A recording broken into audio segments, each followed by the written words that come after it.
You have no hopes and dreams left anymore. You have nothing. Because people think you're nothing, you end up thinking you're nothing, and you just eventually end up fading away slowly.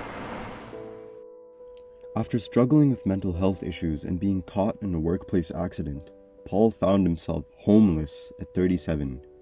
In an interview with CBC in December of 2019, he explained how he spent the last 6 years of his life in a homeless shelter in Toronto while on a waiting list for subsidized housing. The list, which at the time of the interview was 11 years long. In just that year, multiple 7-figure houses in the heart of the bustling city were sold to the highest bidders. Yet at the same time, Toronto reported that 1 in 4 children and 1 in 5 adults were living in poverty. Despite the growing prosperity of certain communities, many other parts of the city continued to experience significant poverty. This awful situation provided a window into the global crisis, the wealth gap, a crisis that was woefully unprepared for the unexpected. China has identified the cause of the mysterious new virus. Coronavirus. The coronavirus disease and a global pandemic hit the world when we least expected it. This airborne virus was first reported in Wuhan, China, and quickly spread like wildfire across the globe. Without a vaccine in sight for the near future, our best course of action was to stay home and stay safe under lockdown.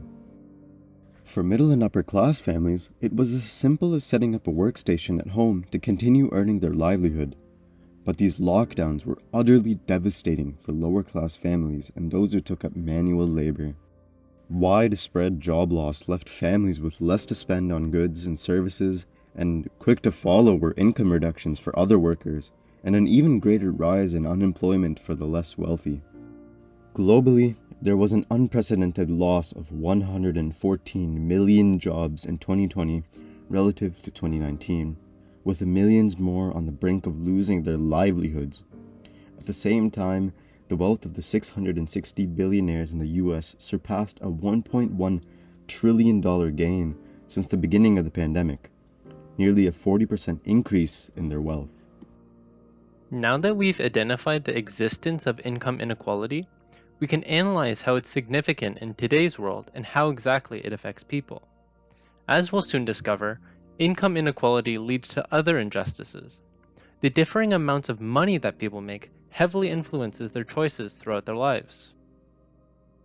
Take healthcare, for example. British researchers Richard G. Winkelson and Kate Peckett have concluded that levels of income inequality are directly related to social and health problems. As a result, countries such as the USA and states such as New York possess more health concerns than Finland or Utah. Logically, this follows since a high concentration of impoverished individuals are unable to obtain adequate nutrition or other necessities. This leads to potential health problems.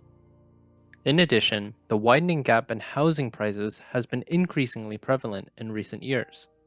According to a Government of Canada report in 2019, 9.4 million Canadians live in housing below standards due to high cost of housing. Additionally, it was shown that this housing inequality is particularly concentrated among Canadians with the lowest socioeconomic status. This means that homeowners are getting wealthier, as they'll be able to sell their homes at higher price tags. However, first-time buyers will struggle to overcome the steep costs. This obvious gap in buying and selling power highlights the income inequality between socioeconomic groups.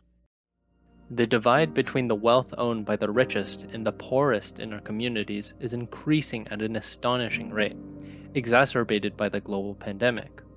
This divide is the root cause of the housing crisis, inadequate healthcare, and countless other social problems. As put by Bernie Sanders, a nation will not survive morally or economically when so few have so much and so many have so little.